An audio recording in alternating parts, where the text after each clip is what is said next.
What's going on, Savages? I'm gonna give you guys an awesome strategy you can use when you guys are transferring over from a meat diet to a plant diet. It's called filler foods. Let's get into it.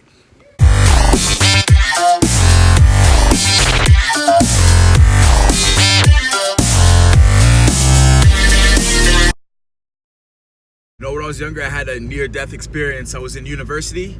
I was studying so hard, just trying to get those A's, trying to get those grades.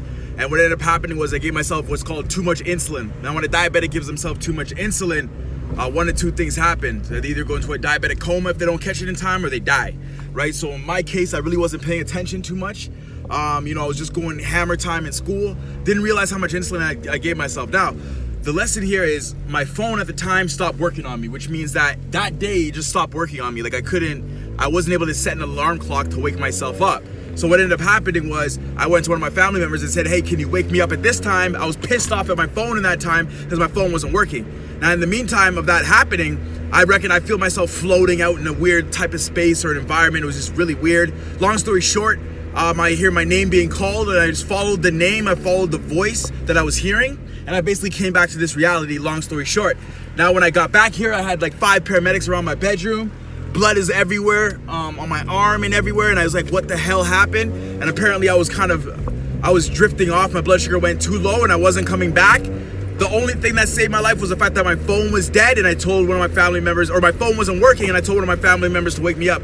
Had my phone been working, I wouldn't have heard the alarm clock and I'd be dead. So the point I'm trying to make is whatever negative situation you feel like you're going through or something's happening, in the macro perspective, you got to take into account that things are kind of lining themselves up in order to help you and steer you on the right path and not lead you astray, right? Because sometimes in that moment, in the micro perspective, we think that, why is this happening to me? But in the macro perspective, we see how much things like this can align for us as long as our mind and our soul is in the right place to really guide us in the right direction.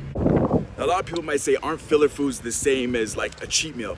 Now, the difference between a cheat meal and filler foods that you gotta know is that what filler foods do is they take into account your calories, your carbohydrates, your proteins, and your fats. Now, filler foods, they're packed with your carbohydrates, your protein, your fats, and your calories. The whole idea is sometimes if you eat too many whole food, plant-based sources, what you're gonna find is you're gonna put yourself in a situation where your calories are just a little too low. So again, this a lot of times depends on your body fat percentage, what your goals are, but somebody looking to pack on muscle is gonna have to increase those calories. And one easy way to do that is the filler foods. Again, a filler food is something that's got high calories, high protein, high fat, and you got your carbohydrates in there to really ram your calories through the ceiling and give you what your body needs. You see, the thing you gotta remember is if somebody thinks that a filler food is something like ice cream or just French fries on their own, what you see a French fry is gonna do is the French fries are gonna lack those nutrients your body needs, for example, right? So you're gonna lack the protein, the macronutrient, you might have the fats and the carbohydrates, but you're lacking the protein. So we wanna make sure we're getting all of those macronutrients in to qualify it as a filler food. Now, filler foods can also have those micronutrients by swapping maybe a white bread for a whole grain bread, while also having the protein and being high in the carbohydrates and the fats as well, right? So you can still eat clean while eating filler foods at the same time. All right, guys, so I'm at one of my spots right here. I like to go to A&W. A&W can get really good filler foods, especially got the Beyond Meat, which is something that I love. But what that's really gonna do is gonna increase those fats I was telling you guys about. It's gonna increase that protein I was telling you guys about. It's gonna increase those overall calories. An easy way for you to get your calories in. This is an good example of a filler food I'm gonna show you right now. There we go. Got a little bit of ketchup, some mustard, some pickles on that bad boy. Want to get yourself a whole grain bun, guys. I kind of messed up, but whole grain bun is what you want. Water, cold water. I don't go anywhere without cold water. You do the same.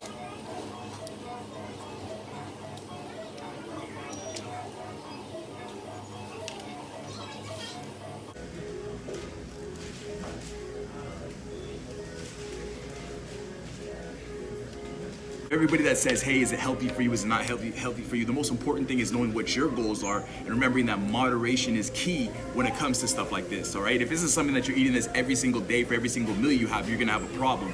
But there's nothing wrong with using a filler food every now and then to help increase and spike your calories and get those proteins, the fats, and those carbohydrates in. Something to keep in mind as well is that you might ask me, Jason, do I need filler foods in order to build muscle? You don't. So if this is something that you don't want to do and you want to see some more whole foods, you can. It's gonna take a little bit more preparation to get some stuff done, but if you're somebody who's on the go and you're wondering, can I eat this type of food in order to still build muscle and burn fat, you can. But there's better choices that you can make, instead of just having French fries, for example. Again, getting the right macronutrients in and substituting white buns for whole grain buns can really help too.